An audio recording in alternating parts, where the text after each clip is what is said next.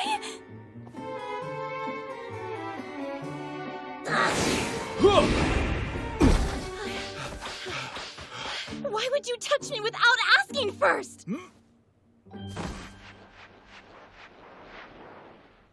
I've fallen in love with you, and odds are we could both get ourselves killed in this upcoming battle. I don't want any regrets.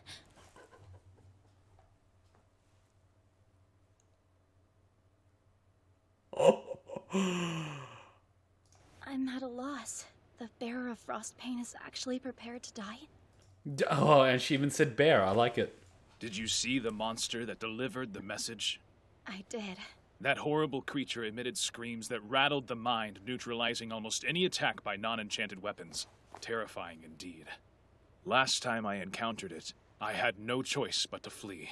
We druids can help with that. We possess the power to temporarily imbue swords with magic. Are you able to ward against mental attacks as well? Most priests can, in fact, bolster one's resistance. However, protecting the mind from confusion is different. I'm the only one who can do so. What number did it say your tribe was? It said we were fourth in line. I see. Tell me, what are you planning to do about it? I'm going to be straight with you. I'm sure there's absolutely no doubt that you're going to be straight with her. If the Red Eye tribe evacuates, will you be able to carry on your lifestyle in a strange location? It would be difficult. So then, if all 5 tribes in the area were to evacuate at once, what would happen? What if we couldn't find enough food? What if the fish we depend on grew scarce? Would we end up killing each other off this time? You don't mean that fighting a battle we may not win would be a better... Indeed. I'm taking into account depopulation, including the other tribes.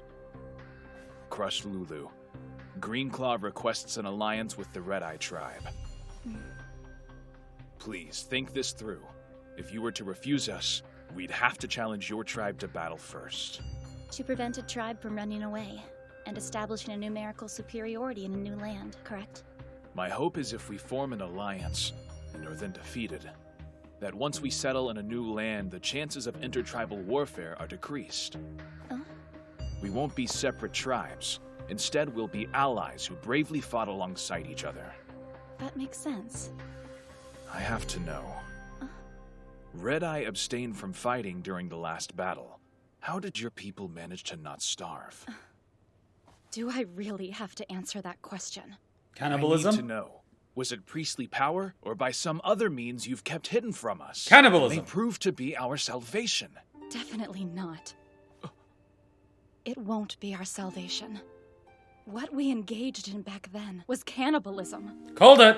We fed on the meat of our fallen friends. At that time, our tribe found itself in a dire situation due to the shortage of food and unwillingness to fight for it. But then one day, our chief came to the village with food. Bright red, fresh meat. I'm not going to lie to you. We were vaguely aware of where it came from. Because whenever the chief brought us meat, it was always after he expelled families from the village for breaking our laws. We all simply closed our eyes and ate the only food we had in order to survive. But yet, it wasn't as though we could live like that forever.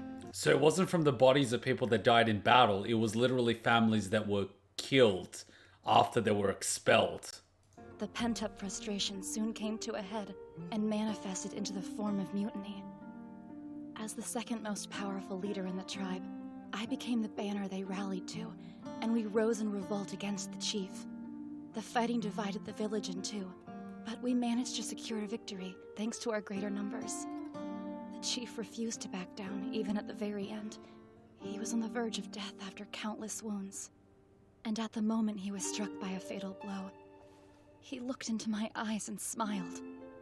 It was a genuine sweet smile without any anger. Through the death of the chief, our tribe was brought back together. And with our new decrease in numbers came the great gift of recovery from our dwindling food situation. So he was the bad guy to keep them alive through the situation, and he didn't care if he died as the bad guy because he united the remainder of the tribe. And all the people died during the infighting just supplied the next food. Wow. Holy shit, that's dark! But our rebellion was in the wrong, wasn't it? The chief faced reality and found the only logical way through our grave circumstance. I can't ever shake those thoughts.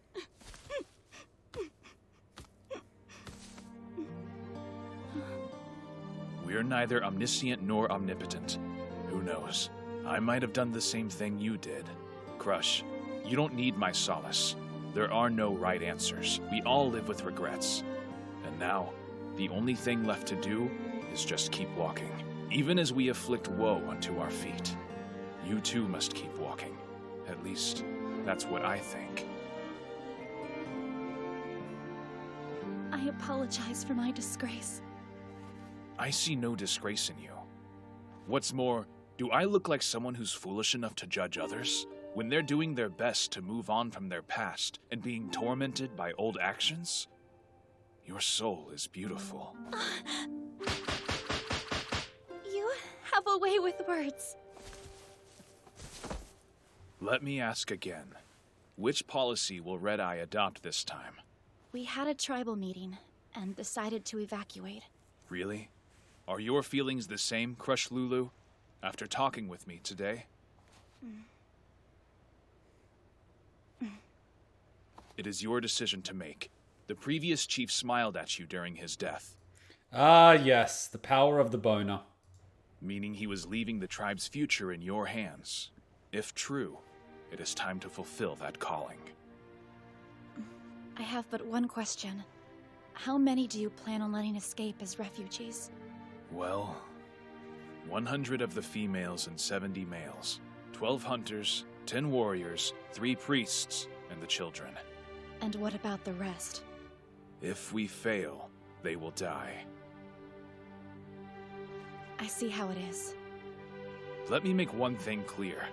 We're not fighting this battle just to die. We're fighting to claim victory.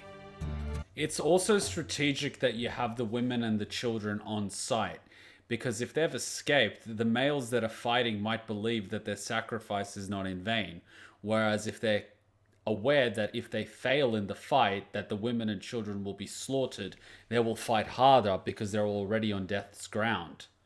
It's also a strategic decision. I was hoping to hear you say such things. Red Eye will fight beside Greenclaw. I'll make sure the chief's last smile was not meaningless. This alliance will ensure that the Red Eye tribe has enough survivors to carry on. I'm grateful. Oh.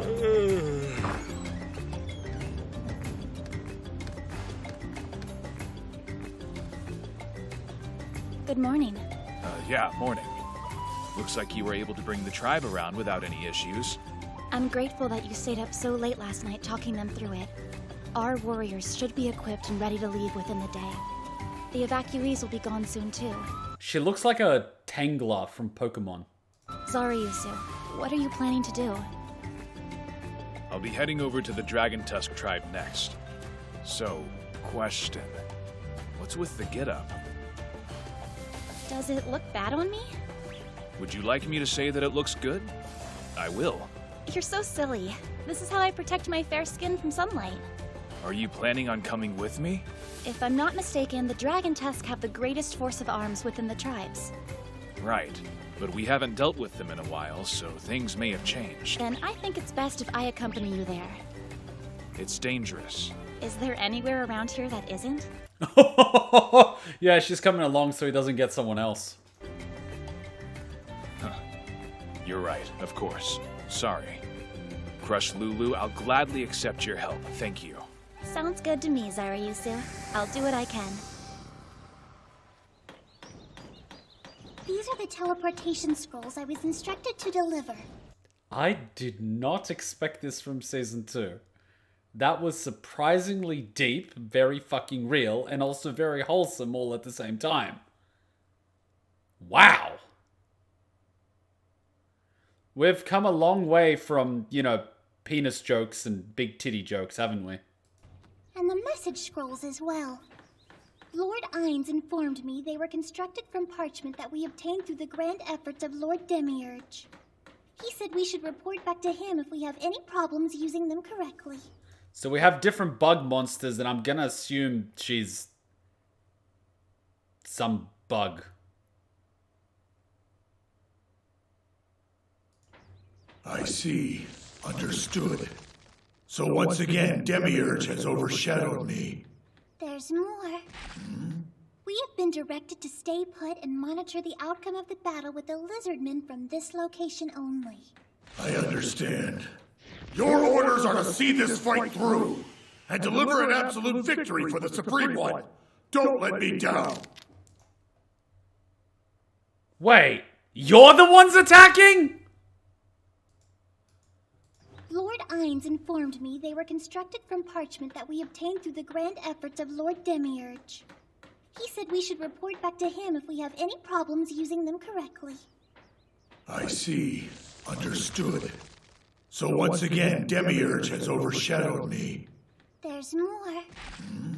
We have been directed to stay put and monitor the outcome of the battle with the Lizardmen from this location only. I understand. Your orders are to see this fight through and deliver an absolute victory for the Supreme One. Don't let me down.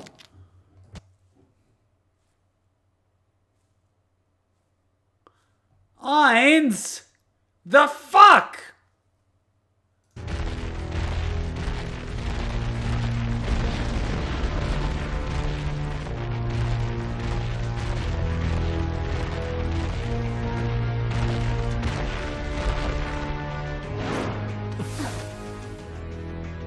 I'm Zaryusu Shasha.